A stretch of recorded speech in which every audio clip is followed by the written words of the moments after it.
À Panem 360, je suis avec Simon Bertrand, directeur artistique de la Société de musique contemporaine du Québec, qui présente Montréal Nouvelle Musique pour une 12e fois. C'est-à-dire que c'est pas une 12e année puisque ça vient en 2 ans. Donc, en 24 ans, il y en a eu 12. Et nous allons nous retrouver vendredi à la Maison Symphonique dans le cadre d'un des points culminants de ce festival. Et c'est une relation évoquée du cinéaste Stanley Kubrick et du grand compositeur hongrois György Ligeti. On sait que Ligeti a travaillé avec Kubrick sur les films 2001, Odyssée de l'espace, The Shining et Eyes Wide Shut.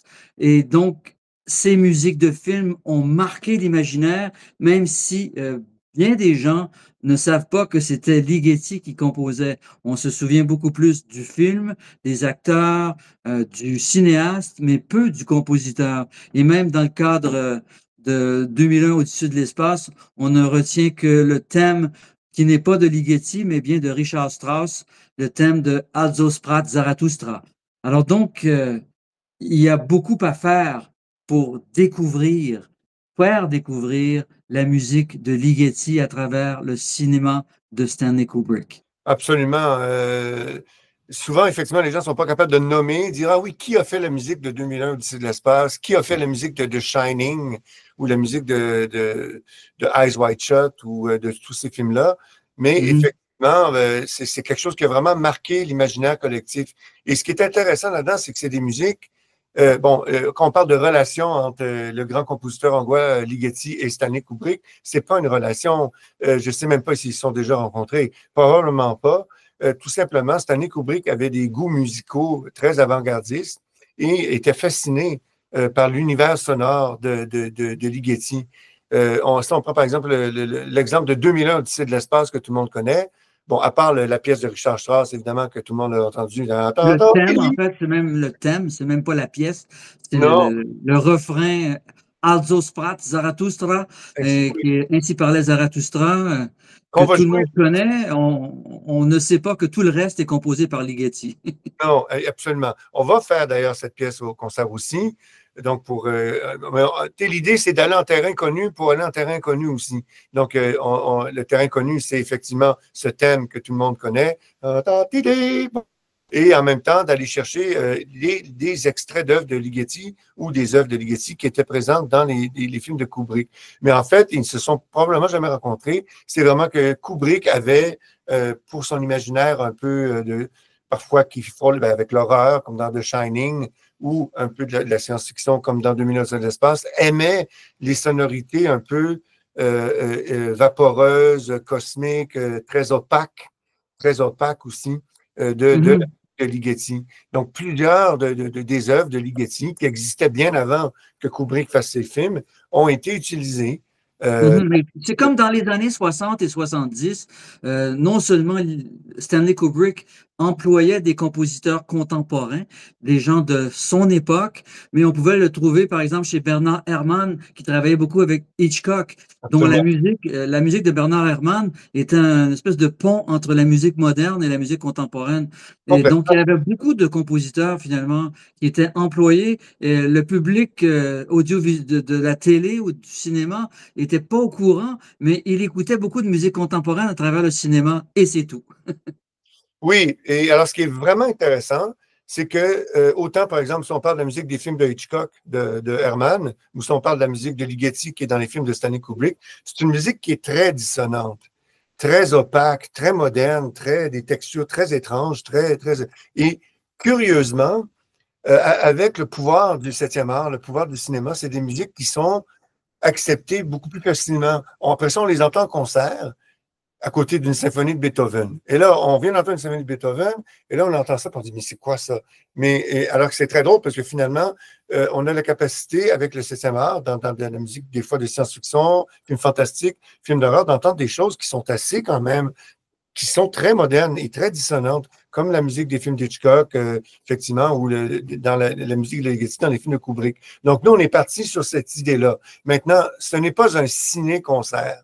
Il y a juste ça en ce moment, des ciné-concerts. Tu sais, James Bond symphonique, Passe-Partout symphonique. Bon, à un moment donné, je sais pas, Poutine symphonique, en tout cas, peu importe. On a le droit de faire ça, mais c'est pas un ciné-concert. Dans notre cas, on veut suggérer, grâce à ces œuvres-là, l'univers un peu étrange, fantastique, science-fiction, un peu horreur de Stanley Kubrick. Et c'est un univers très particulier. Quand on pense à Orange Mécanique, 2000 Odyssey de l'espace, de Shining, Eyes Wide Shut, c'est très, très spécial. Donc, on veut suggérer l'univers de Stanley Kubrick, mais sans nécessairement juste comme shooter des images du film puis mettre de la musique en même temps. Ce qui serait, à mon point de vue, pas très original.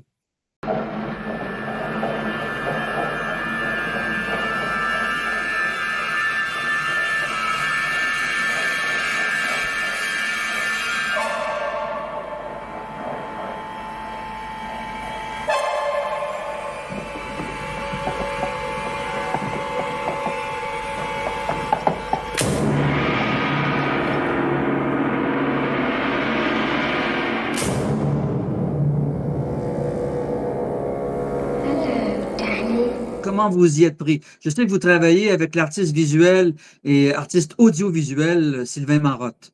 Oui, alors Sylvain Marotte est un spécialiste, un grand spécialiste au Québec de la relation et de la synergie entre musique et surtout musique de création et les images. Donc, il a travaillé à plusieurs reprises avec la SMCQ sur plusieurs projets, surtout pendant la pandémie. Parce que pendant la pandémie, en 2019, on a quand même fait un festival et on a quand même fait des concerts, mais c'était des concerts qui étaient en web diffusion.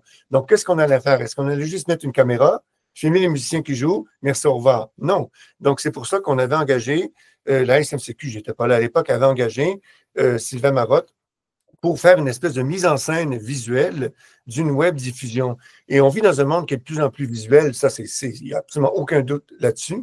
Donc, peut-être même que cette réflexion-là, forcée par la pandémie, nous a amené à peut-être envisager d'autres manières de vivre le phénomène du concert.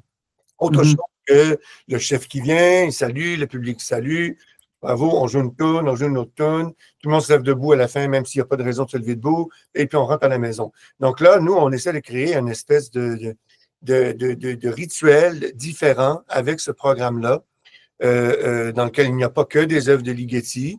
Il y a aussi une œuvre qu'on a commandée à un jeune compositeur.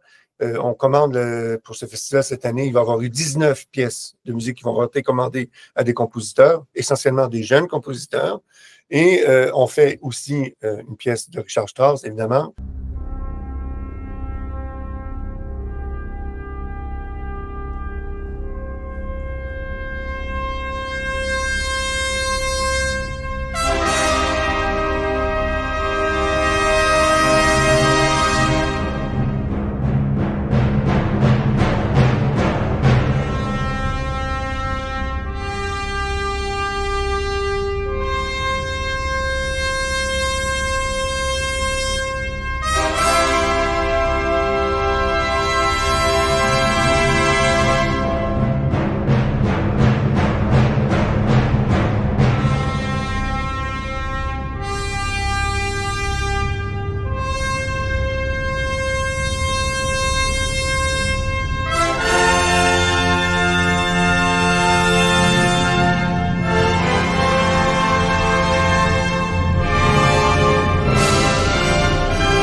Avant de plonger dans le programme exact, dans le programme en tant que tel, parlons de ce travail de mise en image, parce que c'est pas, comme vous dites, c'est pas un ciné-concert. Vous jouez pas avec les œuvres cinématographiques, puis vous reproduisez ce qui se passe dans le cinéma, dans les œuvres originelles.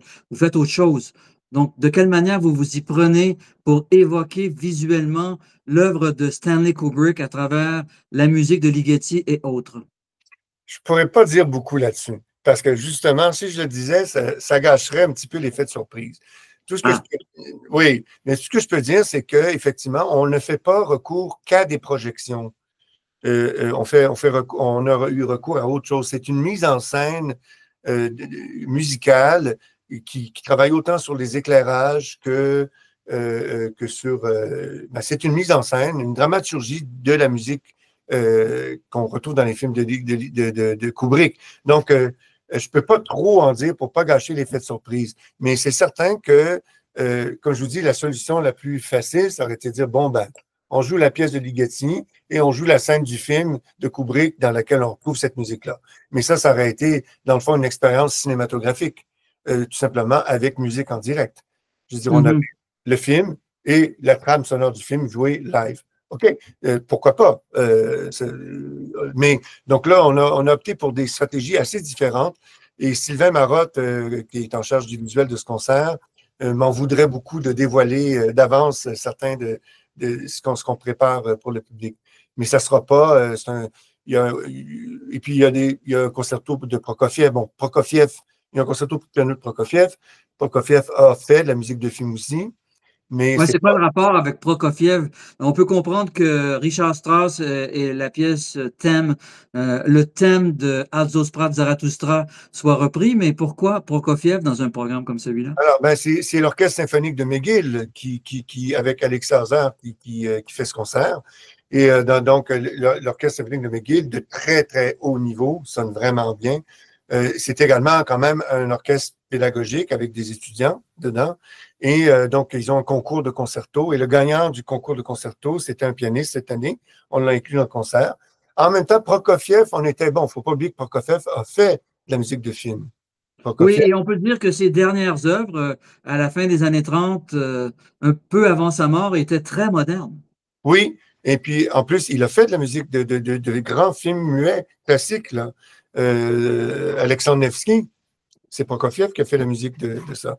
Donc, Prokofiev a quand même signé à l'époque du cinéma plus muet, la trame sonore de plusieurs films aussi. Donc, le lien était quand même là avec la musique de film, sans que ça soit, bien sûr, sans qu'il y ait une association directe entre Prokofiev et Kubrick qui se fasse de façon si naturelle que dans le cas, par exemple, de Ligeti et de Kubrick. Mhm.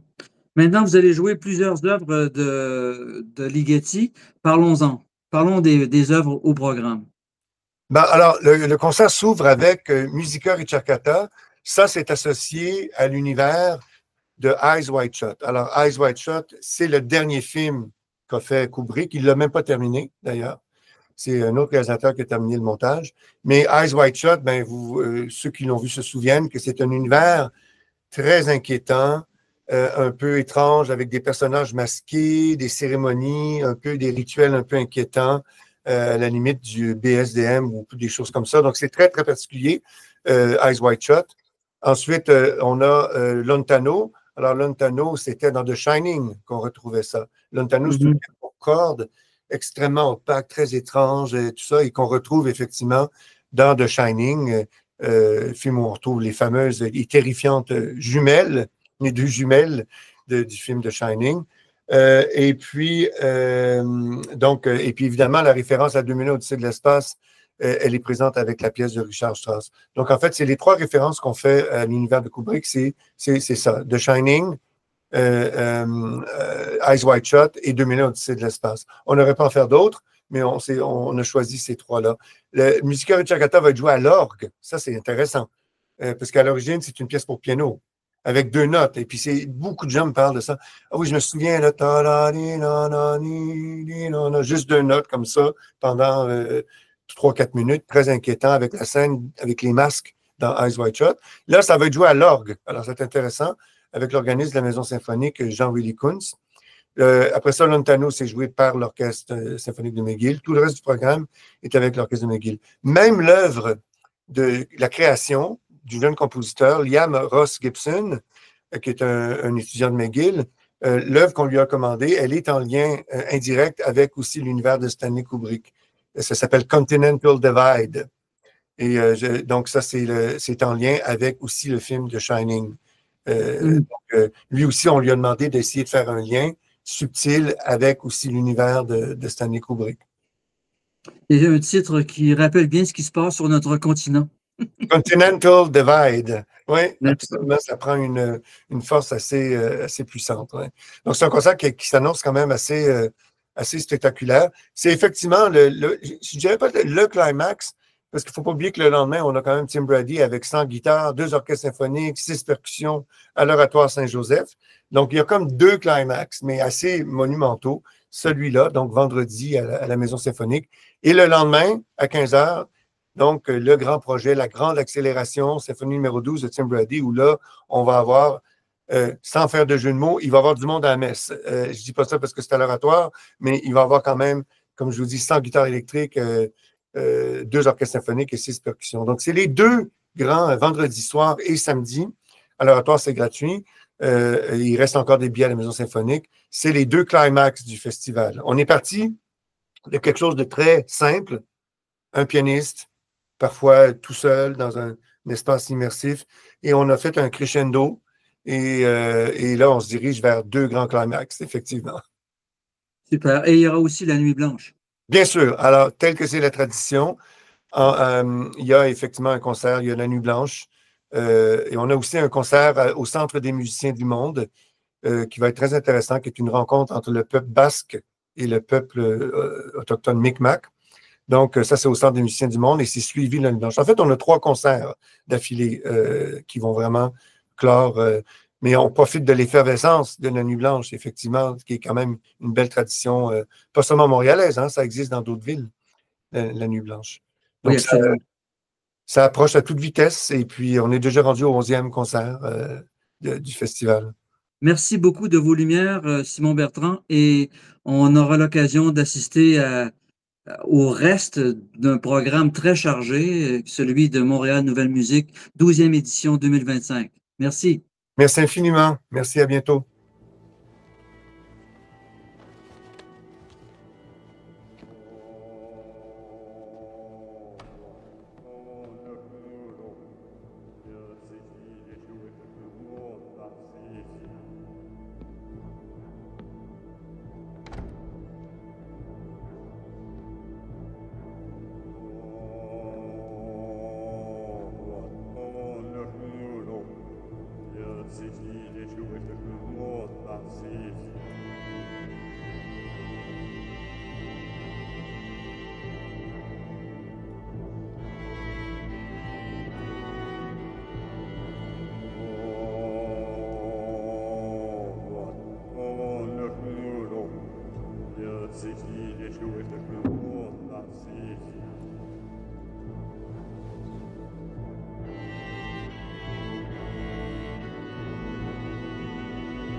Please, come forward.